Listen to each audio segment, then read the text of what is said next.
Greetings, friend. We are continuing our month of Sudoku. What I'm doing today is going to be a no mark solve. If you can check on the calendar there. This is Enthralling Sudoku number 1 from Ashish Kumar's book, Enthralling Sudoku.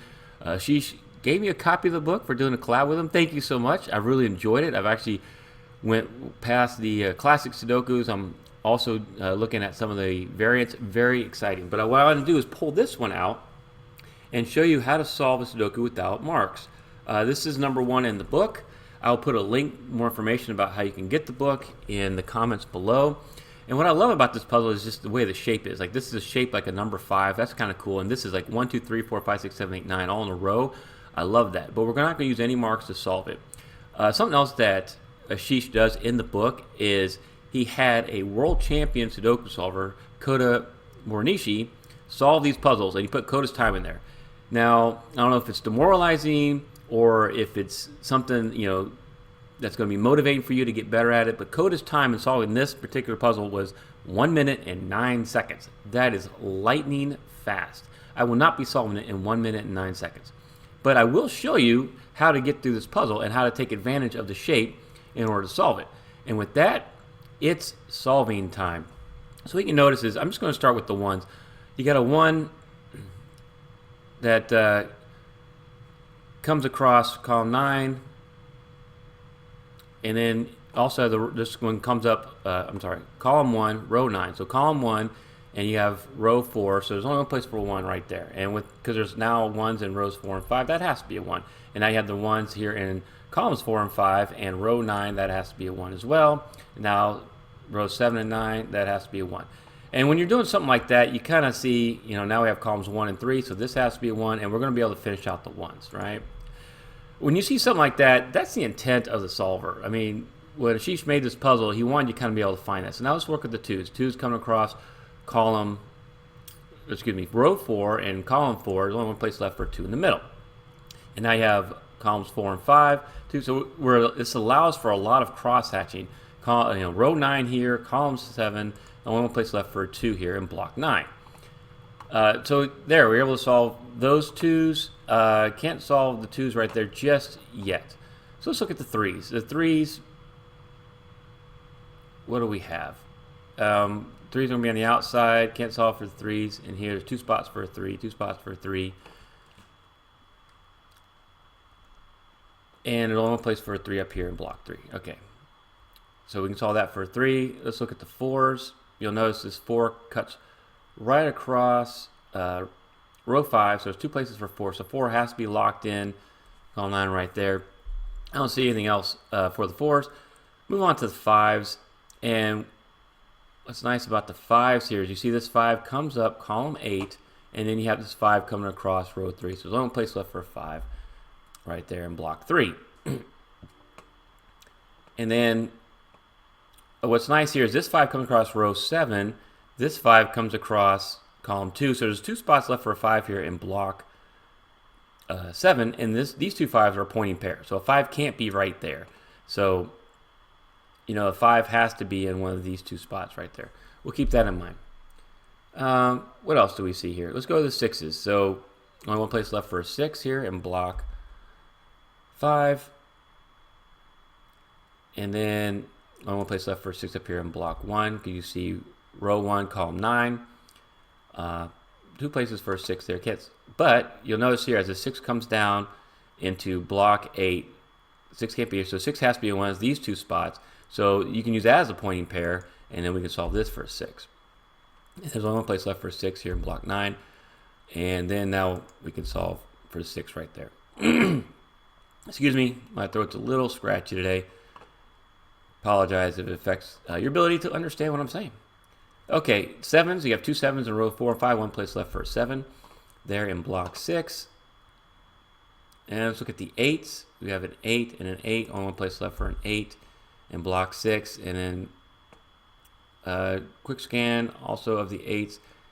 8s have to be in one of these 2 spots here in block 7, one of these 2 spots here, one of these 2 spots in block 1.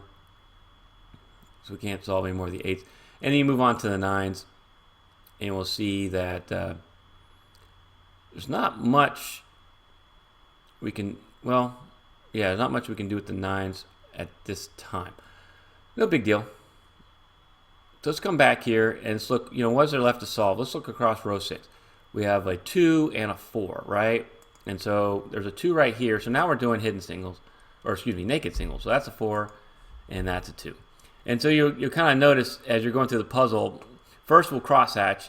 Then I'm going to go, and I can continue crosshatching, but I may need to go and look for naked singles as well. So I think naked singles is probably what she's meant to do next. So you can see there's 2 spots left in here. One of them is a 5. The 5 has to be right there. So that's your 9. And then you can see now we can finish column 9. So these are, this is a full house. There's only one left. Makes that for an easy solve. And then if you remember, a 9 has to be in one of these spots here in block 1. A 9's here in column 3. And then you have these 2 9s. So this has to be a 9.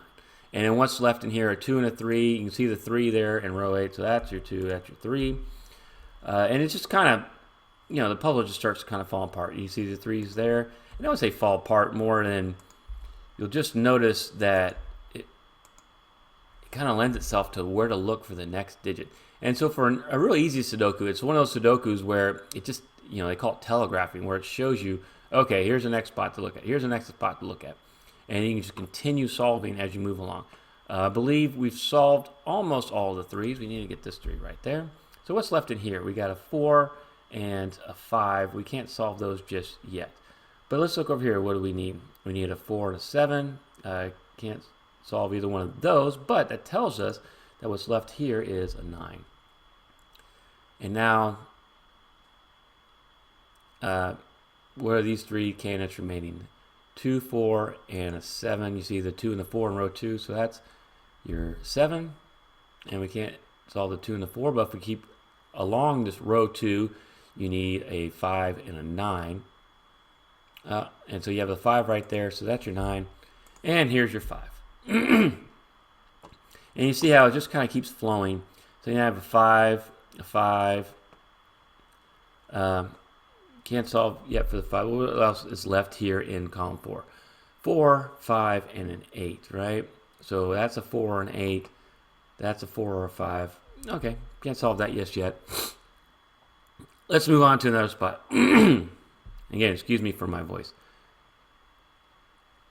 What's across row 7 here? I haven't really looked at that yet. You need a 4, 7, and an 8. So this is your 4 or 7. And 4, 7, 8, 4, 7, 8. Okay, let's go to the home stretch here as we knock the rest of these out. What do you need in here? 2, 7, 8. The 2's coming right there, so that has to be your 2. And then now 2, 2, so here's your 2, there's your 4. Okay, 4, 4, 4. You have one place for a 4 in block 2. And now we got 2 spots to solve here.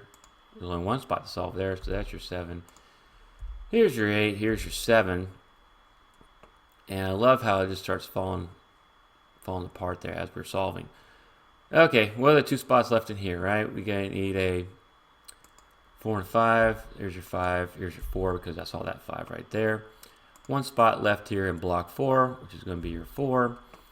We got 3 spots here. 1, 2, 3, 4. So 5, 7, 8. 5, 8. Still can't solve that yet. This is a 7, 8. Here's your 8. So there's your 7. Here's your 8. And then we have 1 spot left to solve here in block 9. So you always want to go for the greatest restriction.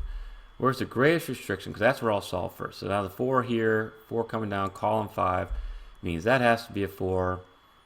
And then you look in here, there's 2 spots here. You got a 5, needs to be there. And then this can be your 7. 1 spot left here, so we'll finish this full house with our 7. 2 spots here. We're looking for 5 and 8. You got a 5 in column 2, so there's your 8. There's your 5. We'll come to the top, and what are we missing, right? We're missing a 9, and we're missing an 8. Here's your 9. So there's an 8, and there's your 9. Sudoku's been solved. So how was it for you? Did you do a different path? You notice I used a couple of pointing pairs. For the most part, it was all hidden naked singles. Did some cross-hatching, did some full house action. It's still fun. And I'll tell you, for easy puzzles, it's a lot more fun to have a Sudoku setter puzzle like we have here with enthralling, so then just go into a random easy puzzle, because a random easy puzzle will just give you, and it'll tell you, okay, you just only need hidden and naked singles to solve. Where with a setter like Ashish, he's going to make a cool looking starting grid, and he's going to make a neat solve path that you can go and just kind of find. And hopefully you kind of saw the solve path that I was on the whole time, and how it just revealed more hidden and naked singles, and it makes it a really fun solve. So I hope you got a lot out of that. Thank you so much, Ashish, for letting me feature these puzzles on your channel. Please don't forget to watch. I have a new video every day in February. In the meantime, check out these other videos from my channel. Thank you all so much for watching.